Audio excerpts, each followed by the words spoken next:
अस्सलाम वालेकुम everyone, I am Sania Shabir from desert rose cycling. Welcome back to our channel. हमारा आज का टॉपिक है परसेंटेज कंपोनेंट बार चार्ट। अब देखने से ही लग जाए कि कंपोनेंट बार चार्ट का ही कोई एक्सटेंशन है। तो इसमें कंपोनेंट में हम लोग परसेंटेज भी बता सकते हैं, उसकी परसेंटेज की बेसिस पे भी हम लोग वो काम कर सकते हैं। अब इन्हें बनाने के लिए परसेंटेज कंपोनेंट बार चार्ट बनाने के लिए हम इसके बार्स के लिए क्या करते हैं कि हम उस बार को 100 के इक्वल ले लेते हैं। फिर उसके बाद उसकी परसेंटेज के प्रोपोर्शन कंपोनेंट की जो परसेंटेज है उसके प्रोपोर्शन के हिसाब से हम उस बार को सब डिवाइड कर देते हैं। ठीक है, अब एक एग्जांपल देख लेते हैं। हमारे पास ये एग्जांपल है।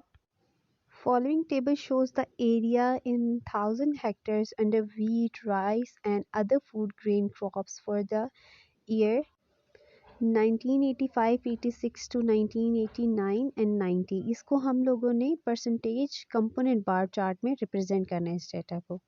ठीक है, और नीचे सोर्स में बताया गया कि ये फेडरल ब्यूरो ऑफ स्टैटिस्टिक्स या मिनिस्ट्री ऑफ एग्रीकल्चर से ये डेटा दिया गया है। ठीक है, अब आप देखें तो जो डेटा हमें दिया गया वो परसेंटेज में नहीं है, उसे हमने परसेंटेज में कन्वर्ट करना है। वो किस तरीके से, जैसे कि हम लोगों ने ले लिया ईयर 1985-86 की, हम लोगों ने वीट के परसेंटेज निकाले। वो कैसे कि उसमें हमें दी गई है 7403 और इसे हम लोगों ने टोटल से डिवाइड किया और मल्टीप्लाई बाय 100 कर दिया, तो हमारे पास ये आ गया 66.2%। इसी तरीके से बाकी सबकी परसेंटेज भी निकाल दी और जब हम लोग टोटल करेंगे तो रिमेंबर ये हमारे पास 100% आनी चाहिए। अगर नहीं आ रही it means we are making some mistake.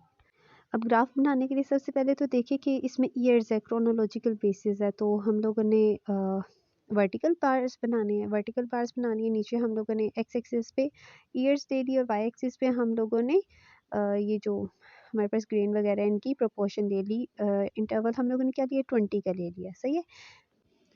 बार बनाने के लिए ना सबसे पहले हम लोगों ने 100% का बार बना दिया, 100 तक सारी बार बना दिया। अब हमने प्रोपोर्शन डिसाइड करनी, जैसे पहले वाले का देखें तो 66.2% हमारे पास वीट आ गई है। अब नेक्स्ट राइस का लेने के लिए उसमें हम लोग ऐड करते जाएंगे। जैसे 66.2% था पहले, उसमें 16.6% ऐड किया, फिर आगे हमने मार्क कर दिया अगला राइस का। फिर उसके बाद जो अदर्स है वो 17.2% है, वो बाकी सारा एरिया हो जाएगा। ठीक है, इसी तरीके से हमारे बाकी सारे बार्स बन जाएंगे। और रिमेंबर इन डायग्राम्स के साथ नीचे टाइटल देना और ऊपर की बताना मत भूलिएगा। अब आपको आई होप समझ आ गया होगा। आई होप आपको आज की वीडियो अच्छी लगी होगी। लाइक करना मत भूलिएगा और अगर अभी तक आपने हमारा चैनल सब्सक्राइब नहीं किया तो अभी नीचे दिया गया सब्सक्राइब का बटन प्रेस करें। Stay tune till the next lecture. अल्लाह हाफिज़।